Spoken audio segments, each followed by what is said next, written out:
కురుక్షేత్ర సంగ్రామంలో పాండవులు, కౌరవులు ఇరుపక్షాలలోనూ అతిరథ మహారథులు, వీరులు ఎందరో మరణించి తమకు తగ్గ గతులను పొందారు.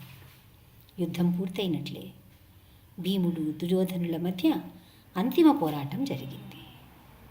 ఒక మడుగులో దాగి ఉన్న దుర్యోధనుడిని మాటలతో రెచ్చగొట్టి బయటకు వచ్చేలాగా చేస్తారు. వారిరువురి మధ్య జరిగిన యుద్ధము అధర్మంగా కొందరికి అనిపించినా, ఎందుకంటే యుద్ధనీతి ప్రకారం నడుముకు కింది భాగాన్ని కొట్టకూడదు. కానీ ద్రౌపది మానభంగ సమయంలో ఆమె వెంట్రుకలు పట్టి లాక్కుని వచ్చిన దుశ్శాసనుడి రొమ్ము చీల్చి ఆ రక్తంతో తడిసిన వెంట్రుకలు ముడివేసుకునేలా చేస్తానని, ద్రౌపదిని తన తొడపైన కూర్చోమని అసభ్యంగా మాట్లాడిన దుర్యోధనుడిని ఊరుభంగం చేస్తానని భీముడు భీకరమైన ప్రతిజ్ఞ చేసి ఉంటాడు.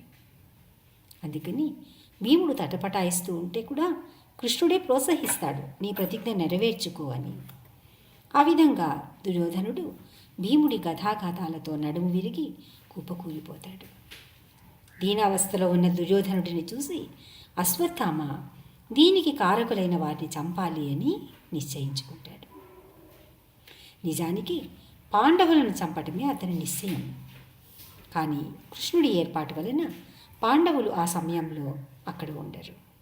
శిబిరంలో నిద్రపోతున్న ఉప పాండవులనే తలలు నరికి తీసుకుని వెళ్ళి దుర్యోధనుడికి చూపిస్తాడు. పగతో రగిలిపోతున్న ప్రభువుకు కొంతైనా ఊరట కలుగుతుంది అని మూర్ఖంగా ఆలోచించాడు. కానీ అప్పటికే జరిగిపోయిన సంఘటనలకు దుఃఖపడుతూ దీనావస్థలో ఉన్న దుర్యోధనుడు అశ్వత్థామ చేసిన ఈ హీనమైన పనిని ఆమోదించాడు. భర్తృప్రియం ద్రౌణిర్ ఇతి స్మ పశ్యాన్. ద్రౌణి అంటే ద్రోణాచార్యుడి పుత్రుడు. బ్రాహ్మణుడైనప్పటికీ క్షత్రియ ధర్మాన్ని పాటిస్తున్నాడు. ద్రోణుడు పాండవులకు, కౌరవులకు కూడా గురువు కావటం వలన క్షత్రియోచితమైన విద్యలన్నీ ఆయన వద్దనే అభ్యసించారు. అశ్వత్థామ కూడా కురుపుత్రులతో పాటు తండ్రి దగ్గర వాటన్నిటినీ నేర్చుకుని ఉన్నాడు. నిజానికి బ్రాహ్మణుడు క్షత్రియ ధర్మాన్ని పాటించటం అనేది ఒక డిగ్రేడేషన్ లాగా. అందులోనూ ఇప్పుడు నిద్రిస్తున్న ఉప పాండవుల తలలు నరకటం ద్వారా అతడు మరింత హీనస్థితికి దిగజారాడు. క్షత్రియులెన్నడూ నిద్రిస్తున్న వారిని చంపటం కానీ, వారిపైన దాడి చేయటం కానీ చేయకూడదు. వాళ్ళు శౌర్యవంతులు కావటం వలన పరాక్రమంతో నేరుగా ఎదుర్కొంటారు. తనతో యుద్ధం చేస్తున్న వీరుల ఆయుధాలు క్రిందికి జారిపోతే వాటిని తిరిగి అందిస్తారు, మళ్ళీ యుద్ధం చేస్తారు. విజయమో వీరస్వర్గమో ఏదో ఒకటి జరగాలి, అప్పుడే యుద్ధం పూర్తవుతుంది. మరణించిన వీరుడికి వీరగతి అంటే స్వర్గప్రాప్తి కలుగుతుంది. కృష్ణుడు కూడా అర్జునుడితో చెప్తాడు, మీకు విజయం లభించిందా రాజ్యాన్ని పాలిస్తూ సుఖాలు అనుభవిస్తారు, లేదా మరణిస్తే స్వర్గానికి వెళ్ళి అక్కడ స్వర్గ సుఖాలు అనుభవిస్తారు. రెండు విధాల లాభమే. మరి యుద్ధం ఎందుకు చేయవు? పైకి లేయి, విల్లు తీసుకో, యుద్ధం ప్రారంభించు. ఇలా కృష్ణుడు అర్జునుడిని ప్రోత్సహిస్తాడు. ఇక్కడ యుద్ధంలో వీరమరణం పొందిన అందరికీ వీరగతి పొందటమే కాదు, స్వారూప్యముక్తి కూడా లభించింది. అంటే వాస్తవమైన ఆధ్యాత్మిక రూపం. అది వాళ్ళకి ఎలా దొరికింది? కృష్ణుడు యుద్ధరంగంలో ఉన్నాడు. మరణించే సమయంలో వాళ్ళందరూ కృష్ణుడిని చూస్తున్నారు. ఎవరైతే కృష్ణుడిని చూడలేదో వారందరూ స్వర్గానికి వెళ్ళారు. అంటే యుద్ధం అంత చెడ్డదేమీ కాదు. మరి ధర్మయుద్ధం జరిగితే అది అలాగే ఉంటుంది. అభిమన్యుని వధ, ఘటోత్కచుడిని చంపటము వంటి అధర్మాలు కొన్ని జరిగినప్పటికీ కూడా అవన్నీ కృష్ణుడి సంకల్పం మేరకే జరిగాయి కనుక అవి ధర్మపరంగానే చెప్పాలి. చివరి పోరు దుర్యోధనుడికి, భీమసేనుడికి. ఇద్దరు గదాయుద్ధంలో నేర్పరులు. ఆ సమయంలో కృష్ణుడు ఎటూ మాట్లాడకుండా తటస్థంగా ఉన్నాడు.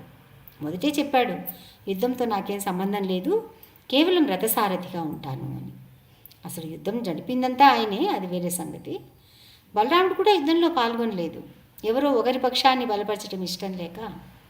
పాండవులు ధర్మపరులు, దుర్యోధనుడు ఆయన ప్రియ శిష్యుడు. అందుకని ఆ సమయానికి అక్కడ ఉండకుండా తీర్థయాత్రల నెపంతో అతను వెళ్ళిపోతాడు. తిరిగి వచ్చే సమయానికి ఆ సమరం అంతిమ దశలో ఉంది. అంటే భీముడు దుర్యోధనుడి మధ్య యుద్ధం జరుగుతూ ఉంది. సహజంగానే తన దగ్గర గదాయుద్ధంలో మెళుకువలు నేర్చుకుని తన ప్రియ శిష్యుడిగా ఉన్న దుర్యోధనుడు అంటే ఆయనకు సానుభూతి ఉంటుంది. ఆయన ఆ ప్రదేశానికి రాగానే గౌరవాన్ని ప్రకటిస్తూ ఆ ఇద్దరూ కాసేపు యుద్ధం ఆపుతారు. అందరూ మౌనంగా ఉంటారు. దుర్యోధనుడి పైన వాత్సల్యంతో ఈయనేమైనా ఆయన తరఫున మాట్లాడితే దేవాది దేవుడైన కృష్ణుడు కూడా ఆయన మాటకు ఎదురు చెప్పలేడు. ఇంతవరకు జరిగిన సంగ్రామం అంతా వ్యర్థమైపోతుంది. అయితే బలరాముడు అలా చెయ్యలేదు. ఇద్దరికి నచ్చ చెప్పడానికి ప్రయత్నిస్తాడు. దుర్యోధన, నాకు తెలుసు నువ్వు గొప్ప వీరుడివి, శౌర్యవంతుడివి, యుద్ధంలో మెళుకువలు బాగా నేర్చుకున్నావు. అయినప్పటికీ నీకు భీముడికి ఉన్నంత బలం లేదు. అలాగే భీముడికి కూడా చెప్తాడు, నీకు 1000 ఏనుగుల బలం ఉంది. సహజంగానే నువ్వు బలవంతుడివి, కానీ నీకంటే ఎక్కువ మెళుకువలు అతనికి తెలుసు. దీనికి పరిష్కారం లేదు. యుద్ధం కొనసాగుతూనే ఉంటుంది, ఎవరో ఒకరు మరణించే వరకు. దానివల్ల ఏం ప్రయోజనం చెప్పు? ఇంతటితో ఈ పోరు ఆపేయకూడదా? కానీ ఎవరూ సమాధానం చెప్పలేదు. నిశ్శబ్దంగా ఉండిపోతారు. ఆయన చెప్పింది ఎవరికీ నచ్చలేదు. భీముడికి దుర్యోధనుడి పట్ల పాత వైరం ఉంది. ద్రౌపదిని అవమానించినప్పుడు ఆపలేక మౌనంగా ఉండిపోవాల్సి వచ్చిందా? కానీ ఇప్పుడు ప్రతీకారం తీర్చుకోవాలి అనుకుంటున్నాడు. దుర్యోధనుడు కూడా భీముడిని ఎలాగైనా చంపాలి అనుకుంటున్నాడు. ఎందుకంటే తన సోదరులందరూ కూడా భీముడి చేతిలోనే హతమయ్యారు. ఎప్పుడైతే తన మాటను వినటానికి వారిరువురు సుముఖంగా లేరు అని అర్థమైందో బలరాముడికి ఆ ప్రదేశాన్ని వదిలేసి ద్వారకకు వెళ్ళిపోతాడు. కృష్ణుడు మాత్రం అక్కడే ఉన్నాడు. దుర్యోధనుడిని ఎలా చంపాలో భీముడికి అతని ఒక సూచన కూడా ఇస్తాడు. తన తల్లి ఆశీస్సుల వలన దుర్యోధనుడి దేహమంతా వజ్రంలాగా కఠినంగా తయారై ఉంటుంది. జరిగింది ఏంటంటే, గాంధారి మహాపతివ్రత. ఆమె భర్త అంధుడైన కారణంగా ఆమె కూడా కళ్ళకు గంతలు కట్టుకుని ప్రపంచాన్ని చూడకుండా ఉండిపోతుంది. అయితే ఆమెకు ఒక శక్తి ఉంది. ఆమె పాటించిన పతివ్రతా ధర్మం వలన ఆ శక్తి ఆమెకు కలిగింది. ఎవరైనా సరే నియమబద్ధమైన జీవితాన్ని ధర్మం తప్పకుండా గడిపితే వాళ్ళకి ఆటోమేటిక్గా అంతటి శక్తి వస్తుంది. గాంధారికి కూడా అటువంటి శక్తి ఉంది. దుర్యోధనుడు ఆమెకు పెద్ద కొడుకు. భవిష్యత్తులో ఏం జరిగినా కుమారుడికి ఒక రక్షణ కవచం ఏర్పాటయ్యేలా చేయాలి అని ఆమె అనుకుంది. నాయన, రేపు నాకు నమస్కరించడానికి వచ్చేటప్పుడు నువ్వు నగ్నంగా నా దగ్గరికి రా అని ఆమె చెప్తుంది. నీ దేహాన్ని కఠినమైన శిలలా అయ్యేలా నేను చేస్తాను అంటుంది. మరుసటి రోజు దుర్యోధనుడు వెళ్తున్నప్పుడు కృష్ణుడు అడ్డుపడతాడు. ఎంత తల్లి దగ్గరకైతే మాత్రం మరీ ఇలా దిగంబరకాలా వెళ్తున్నావు? కాస్త లంగోటైనా వేసుకుని వెళ్ళొచ్చు కదా అని అంటాడు. దుర్యోధనుడు మొదటే మానధనుడు. వెంటనే ఆ మాటను అంగీకరించి కాస్త కవర్ చేసుకుని వెళ్తాడనమాట. గాంధారి కళ్ళు తెరిచి చూసేసరికి అతడు పూర్తిగా నగ్నంగా లేకుండడం చూసి నిరుత్సాహపడుతుంది. అయ్యో, ఇదేంటి నాయనా అని ఆమె అంటే ఈ కృష్ణుడు చెప్పాడు అని ఆమెకు తెలుస్తుంది. ఎప్పుడైతే ఆమెకు అర్థమైందో అంటే ఆమెకు వెంటనే అర్థమైపోతుందన్నమాట, నా ప్రయత్నం నిష్ఫలమైపోయింది. సో కృష్ణుడికి ఈ విషయం తెలుసు కాబట్టి నువ్వు ఎక్కడ ఎంత కొట్టినా ప్రయోజనం లేదు, నేను చెప్పినట్లుగా ఫలానా చోట నువ్వు అతని దెబ్బతీయి అని చెప్తాడు.